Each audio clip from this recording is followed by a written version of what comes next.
অনেক দিন ধরে না বুবুল বলছিল সিটি সেন্টারে গেম খেলতে যাবে, মানে ওর গেম খেলা হয় না অনেক দিন হলো।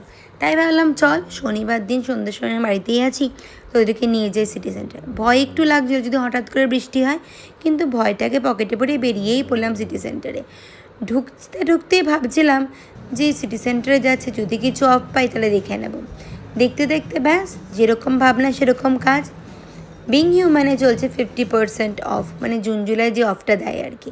3টে জিনিস খেলে 50% অফ, ব্যাস লুটে পড়ো। আবার যদি কখনো বলে না ছেলেদের সময় লাগে না, আর যা কিনে দেবে তাই আমি পরবো, এটা হচ্ছে সব থেকে বড় ভুল কথা।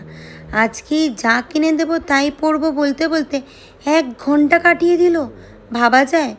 আমার তো ছোটো পুত্রকে, মানে আমার বুবুলকে রাখিনি, ওকে পাঠিয়ে দিয়েছিলাম ওপরে, যা তুই গেম খেলে আয়, এখন একটু পাপাকে প্যাম্পার করা যাক। প্যাম্পার অবশ্য নিজের পকেট দিয়েই হয়েছে, তবে আমি চুজ করে দিয়েছি। এটা আবার কি কম কাজ বলো। গুয়াহাটি সিটি সেন্টার 4th ফ্লোরে খুলে গেছে কোরিয়ান স্কিন কেয়ার্স, মানে কোরিয়ান যত সমস্ত তোমাদের বিউটি প্রোডাক্টস আছে সমস্ত কিছু, তার সাথে ছিল ওদের ব্যাগের কালেকশন অ্যান্ড ড্রেসও।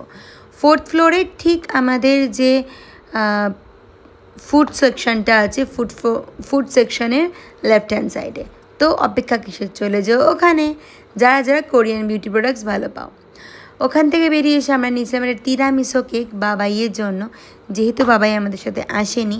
আর আমরা নিয়েছিলাম বিরিয়ানি, চিকেন বিরিয়ানি। 2টো বিরিয়ানি নিয়ে 3জনে মিলে খেয়েছি, কোয়ান্টিটি প্রচুর মোগলসের। বিরিয়ানি খেয়ে পেট পুজো করে এবার বাড়ি ফেরার পালা। ফেরার সময় অল্প অল্প বৃষ্টি হচ্ছিল না, কিন্তু কালকে যা বৃষ্টি হয়েছে তা ধরা ছোঁয়ার বাইরে। তো চলো, সুন্দর একটা দিন শেষ হয়ে গেল, এবার দেখা হচ্ছে পরে মিনি ব্লগ।